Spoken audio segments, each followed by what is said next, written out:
Hey everybody, it's Romania Black. We are on Demon Slayer Season 2, Episode 2. So, man, last episode was a big one. It was 46 minutes. It had a lot of tonal shift throughout.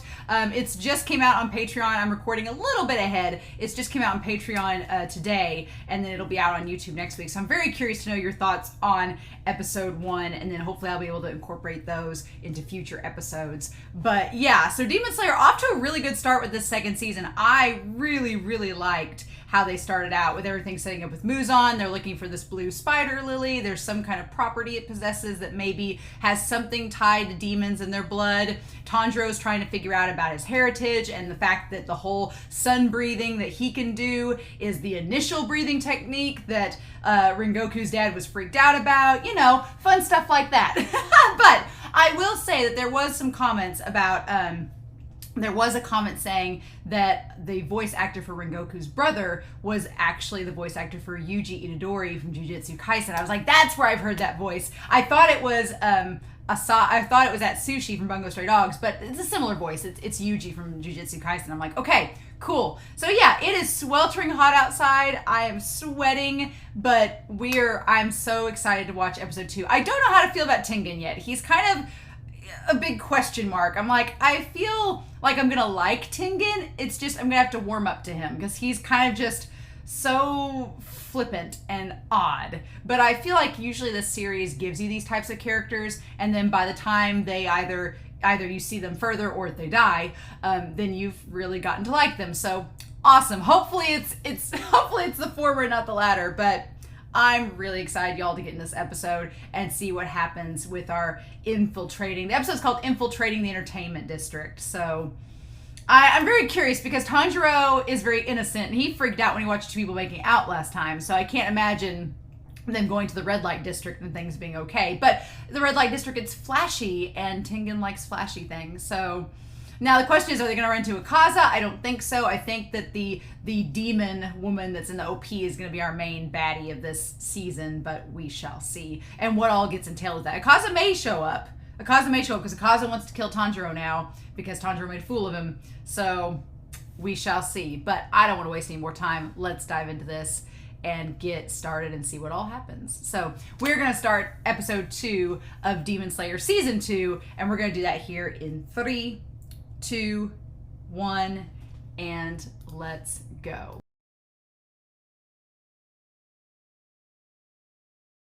Okay. Oh man. What? It's been a while since I watched Demon Slayer, but the humor of Demon Slayer is such an odd thing, right? It's very much an acquired taste. I could see how somebody would watch this and Zenitsu and the constant yelling, I could see them being like, no, I can't take it. But honestly, what's funny about this is just how eccentric Tengen is. And just, he's going to be one of those characters that he's super eccentric and super over the top. And then when the going gets tough, he's going to be super serious. And then we're all going to like him. It's like, okay, I see how this is going to go. But yeah, because Rengoku's whole deal was that Rengoku had a very strong sense of duty and a strong sense of respect. And Tengen seems like he's all about getting the mission done, but he kind of hides it under this veneer of the flashiness of it, right? It's sort of like a representation of the entertainment district itself, where on the surface it's very flashy and pretty, and underneath it there is a darker quality and a darker past to it and a more seedy nature of it that seems to kind of tie to Tengen's character as well. Okay. All right. And then just calling them trash. It's great. The first thing you need to pound into your head is that I'm a god and you're trash. So basically he's like, look, I know what I'm doing. This entertainment district is tough. It's possibly filled with demons. And it's possibly filled with very strong demons, like an upper moon, which the upper moon destroyed Rengoku, so they're serious.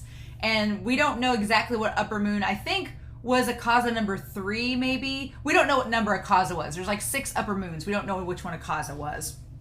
If they were numbers 1 through 6. We don't know for sure. Or at least I don't remember for sure. Maybe we do know. I thought he was 3, but I'm not certain. But basically Tengen's like, look, if we don't play our cards right, then you'll die. So if I tell you to do something, you do it. If I tell you to stay, you stay. He's like, I am a god, you are trash. If I want you to be dogs, you be dogs. If I want you to be monkeys, you be monkeys. If I want you to be an old man hunched over being creepy, that's what you'll do. He's like, you just do exactly what I say. It's great. Suck up to me with every fiber of your being. And that line there, that image there where he's just like, with his hand over them, and it's just like I imagine in the manga this looks so dramatic just with all the shading and everything. It's wonderful, but I just love, they're like, what do we do? It's great. And the animation in this and the facial expressions, I'm sure the manga is hilarious. And then Zenitsu being the voice of reason in all this is hilarious, because Zenitsu's usually the one freaking out, and he's like, this guy is crazy. And I love that Tanjiro and Inosuke are very literal. I like that right before Mugen Train, right before we started that arc, they thought like the actual train itself was like a god of the mountain or something, or they didn't understand it was a train, and Zenitsu's like, you country bumpkins. But I love this, that Tanjiro was like, what are you a god of specifically? Like, he needs to know this. And I love Zenitsu's expression like, are you joking? Don't feed the troll. Stop. I don't believe this guy. And he's like, obviously a god of flashiness. And of course, because Inosuke is incredibly literal too, he's like, hello, god of flashiness, I'm the king of the mountain. And it's like, he's just like, I'm done with all of you. The god of festivals and flashiness. And Zenitsu's the god of stupidity. Yeah, of course they have beef with him at first. Why wouldn't they? I do like in this that Inosuke, the animation on Tengen, he's like, what are you talking about? Like, that's just, he's like, you're creepy. And I like that Zenitsu realizes like, oh my god, Inosuke and Tengen, they're one and the same. They're literally the same person. It's just one is flashy and older and the other one is younger. That's the only difference. Oh my god.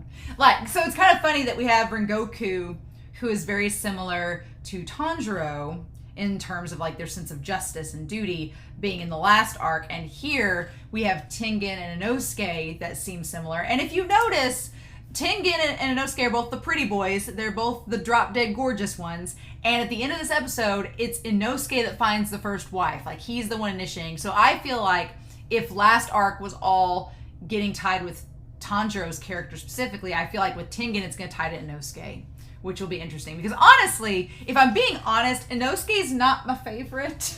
And I know a lot of people love Inosuke. He's not one of my favorites. I like him more in this episode than I think I've liked him in the entire series so far. Because I like at the very end that Inosuke, my issue with Inosuke has always been that he just blindly runs into things like by instinct. And that's part of his character.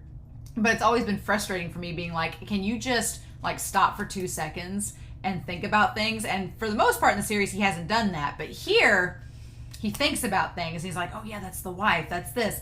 I can't talk because I have a husky voice.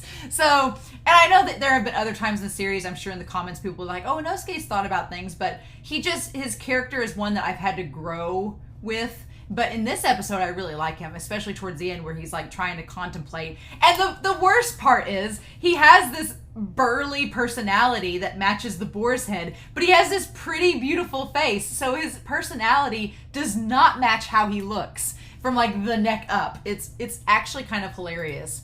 But Zenitsu just being like, I can't with you two. I can't deal with this. I just love how they're drawn. It's so damn funny. He's like, you're creepy. I love it. I just love it. And so we have the OP, we'll get past that, and they go on their way, and he establishes he's really fast, and so we start in the entertainment center. I like that Tanjiro didn't know what the entertainment district was, and Zenitsu's like, eh. And then as soon as they get there, he's like, don't get out of the carriage, and the first thing they do is just disperse. It's like cats, like herding cats. This entire episode is like him trying to herd cats and be like, get back over here. But yeah, it is interesting that the way that time takes place in this series is that it's like on the cusp of like a technological revolution, like an industrial revolution. So you have Tanjiro and Inosuke who are from kind of the rural old world where there's not electricity and things are still kind of old school. And then you have Zenitsu and this new world that's opening up and getting industrialized where electricity is a thing. Because he's like, look, it looks like the daytime even though it's night. And they're like, how is it so bright? Like they're not used to electricity and lights and things like that. And he's like, this is the perfect place for a demon to hide because at nighttime, everybody's active and during the daytime, everyone sleeps. So it's a perfect cover for a demon to hide in, right? But I love it. And I love that poor Tanjiro, he's not used to this, you know, the whole red light district. He's like, I'm not used to seeing, like, somebody making out was a big deal to Tanjiro. So he's like, what is all this? Zenitsu is just like Sanji from One Piece is distracted by all the women. And then Inosuke, I forgot that Nezuko was here too. She's still in the box. She's been in the box this whole time. So, but I like seeing through the boar head that Inosuke, we get a lot of focus with Inosuke in this episode, which makes me think that a lot of this arc is going to be with Tengen and Inosuke bonding, right? And I just love that he just like, he has him over his shoulders. He's like, where's the yellow kid? Get them all together. We've got work to do. So, and Zenitsu just roaming around. You're too young for this. Yeah, our boys are just teenagers still. They're not fully adults. Tengen's like, you're too young, which it kind of gives Tengen like a fatherly vibe. He's like the dad, like, you're too young for this kid. It's interesting. But I love the artwork, the animation of this, the atmosphere. It's beautiful. Like all the colors and the patterns. It's so, Ufotable, you guys they just outdo it when the animation, how beautiful it is, right? And so they established that women who here become courtesans and are sold mainly due to poverty and debt. And it's kind of like them working their way up through the ranks and just doing it to survive, right? And the Oiron is the highest ranked courtesan, which I'm assuming that's what our demon is. It's one of them, right? For reasons. And I'm wondering if like Muzan was the wealthy contractor who bought her contract and made her a demon. I'm gonna guess. She's the breadwinner on whom each house is lavished with time and money.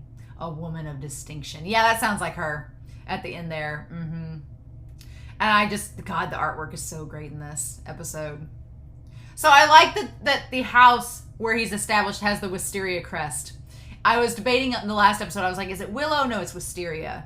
And he's like, here's the thing. This is the plan. We are looking for my bride. His bride. So he does have multiple wives. I do remember that Twitter had something about polygamy and demon slaying. There was something on demon slayer. There was something on Twitter a few months ago that I didn't read it because I didn't want to be spoiled, but I remember seeing like something about polygamy and demon slayer, and I was like, oh, so the fact that he has multiple wives, it's like, cool, great. I'm actually glad that we get some kind of representation of a different type of marriage, not just a monogamous one. That's interesting because I don't know any anime, honestly, that has a canon polygamous relationship explored. I don't know of any. I'm sure that they're out there. I just haven't watched them yet or read them. But that's very interesting. He's literally just got 3 wives. Cool. And they all are ninjas. They're all like super strong ninjas. I'm like, interesting. And I like that we have Inosuke stuffing his face, Tanjiro with the tea, and Zenitsu just doesn't like Tengen because he's getting on him just like he got on to Tanjiro when he thought Tanjiro was like dating Nezuko, when he thought Tanjiro was with all the ladies. He's like, how do you get all the ladies? He's like, no. How dare you use your subordinates to find a bride for you? Like, we don't even get a bride. He's like, I've already got a bride. I don't need it. And they just argue about this, right? And then he's like, I've stopped receiving regular check-ins. And I like that Inosuke kind of leans over and Tanjiro's like, oh God, you've just told Zenitsu you have multiple wives. What we gonna do? He's like, I suppose that's what you fantasize. He's like, you punk. And he's like, here's all the letters from them to prove that they do exist. Sent via Crow. Which the demon had some of them, right? And Tanjiro's like, oh yeah, there's a lot of them. How long has she been undercover? And that's when he's like, well, I do have 3 of them. Wives. And then, yeah, Zenitsu.exe just stops working. It's the end. I love that throughout this episode you see the crackle of lightning around him, like when he's playing the sitar or whatever they call it in this. We'll get it in a second. But he's like, you got a problem? I feel like that's an on-the-nose commentary from the mangaka when Zenitsu's like, you have wives? And he punches him. He's like, yeah, you got a problem with it? I feel like that's the mangaka like breaking the fourth wall and saying, if you have a problem with Tengen having 3 wives, then bye. I don't have a problem with it. I think it's interesting. I think it's cool that we get like a canon representation. But I'm curious to know, it seems like Makio is the first one we found. And the other one, Sumiko, she went missing, right? And we don't know about the third one. And so it makes sense now why Tengen wanted to take the 3 girls from the butterfly house to go find the wives. It all makes sense now. He wanted to take the 3 girls because he could make them be inconspicuous, but also be convincing to work in the courtesan houses. Instead, we're stuck with Inosuke and Tanjiro and Zenitsu, who are not the best. Inosuke's the only one that can really pull it off. And so he's like, I'm sure this district would be a perfect place for the demons, but when I went there as a customer, I couldn't get anything on them. So I sent the wives to get in closer than a customer ever could. And I've already narrowed down the likeliest houses to 3. So you're going to search my wives there and gather information. Okay. Yep. And they're all like these beautiful, busty women. Of course they are. That are ninjas. Of course they are. Sure thing. Makio of Ogimoto. Hinatsuru of Kyogu.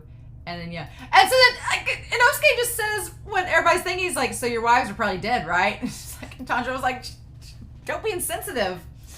Oh my God, it's great. The humor in this episode is ridiculous. It's bonkers. I've brought the items you wanted. And he's like, gee, thanks. So yeah, I like this. And then when he goes to take them to the house, he has like the hair down and looks rather normal. I'm betting that the top woman, the top courtesan in the district is the demon. I'm betting that that's the case. She's the one that runs the show, right? Man, homely girls indeed. Zenko, Sumiko, and Inoko. Oh my God. Yeah, it's just like, they're like, oof, what can we do with this? And they're like, I don't think, like the old man's about to pass out. He's like, oh my God. But the woman she's convinced by Tengen because he looks so handsome with his hair down. And she's got the blush on her cheeks.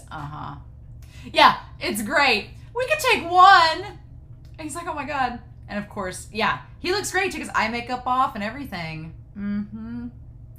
But he puts that eye makeup back on, so there must be a tie to it, right? There must be a reason he puts the eye makeup on. Interesting.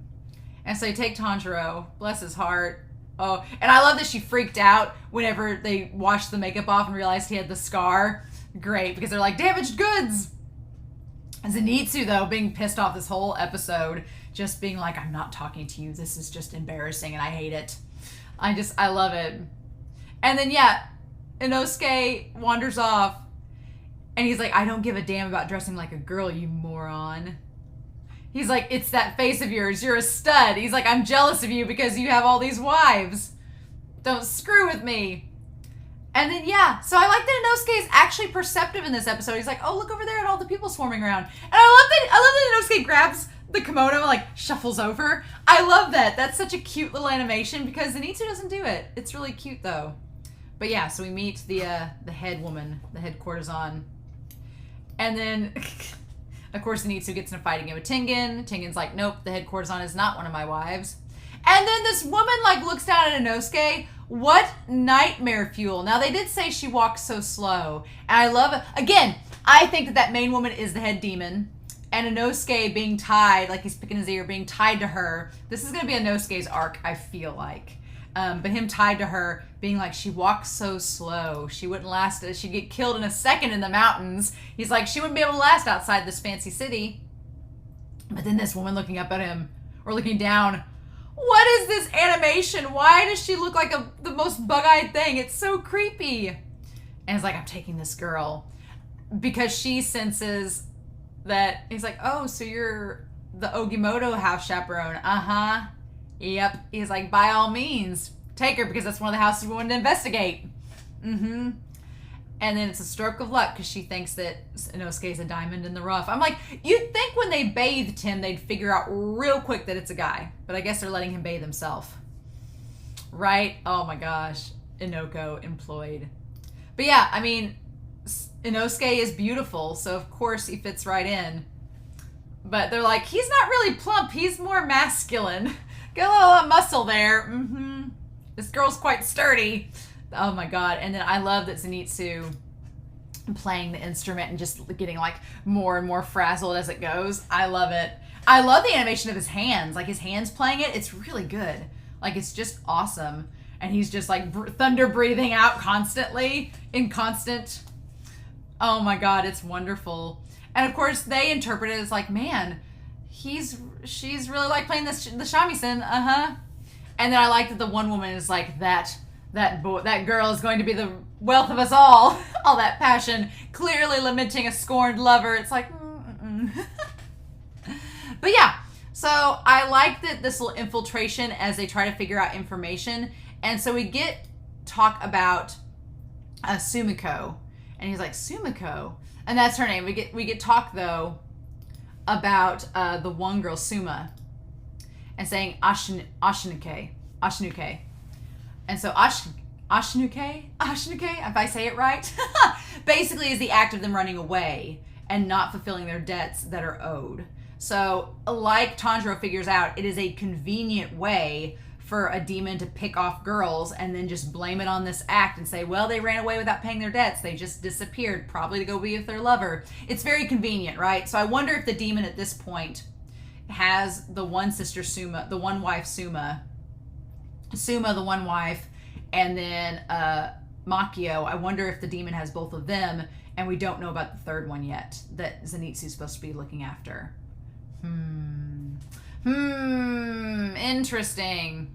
Very curious. And I also love that Tanjiro can't lie. He senses that this woman that's in charge of the house is like, why are you asking questions? Why are you being suspicious? And he's like, oh crap. He's like, she has her guard up. What am I going to do? And Tanjiro is such a pure soul that the act of telling like just a basic lie, he's like, and he can't do it. And so he's like, oh my God, she's my older sister, but he can barely say it. Oh my God, Tanjiro. And that's the thing. In the manga, this is probably amazing. And I give Ufotable props for interpreting this into anime because there's so many panels from this episode that I'm like, in the manga, I can just see how it would be laid out and it would look amazing. I can just picture it. And so I give Ufotable a lot of props for being able to translate it like this into this episode. It's really great. Oh my God. But yeah, so then Tanjiro's like on the scene, and I like that Tengen's like, everything's quiet. I wonder where my wives are. I've got a bad feeling it's like being enveloped in smoke. So adept at becoming invisible. And yeah, could it be a demon? The demon residing here is an upper rank. Yeah, I think so. And she's got the little kid next to her going slowly. We could be in an ultra flashy fight to the death. Yeah, what foreshadowing. Can't imagine what's going to happen. So yeah, and then this last part here with Inosuke, I love it. I love that Inosuke is like, I hate these clothes. This wearing the stupid outfit blunts my senses. So he's like, I can't be myself. I can't be free to like move around. And so they think that Makio is injured or sick. They think that Makio's sick and that she shut herself up in a room, but we know that the demon has her cornered, right? So, and it's during the daytime, so the demon doesn't want any light getting through. And I like that Inosuke puts two and two together. Because Inosuke comes across kind of meat-headed sometimes and very dense, but he knows who Makio is. And I just love his pretty face. Like, it's just such a contrast, right? And Inosuke's like, okay. It's so funny because Inosuke in this last part of the episode looks like the like handsome protagonist, but then he's like so blunt and boar-like. It's like his personality does not match his look at all.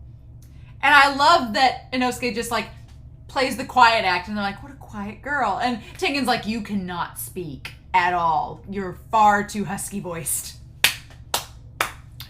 Oh my gosh. And then we stumble across the demon that has Makio. And I love the demon's voice being like, Makio. Like, I love that. I love it.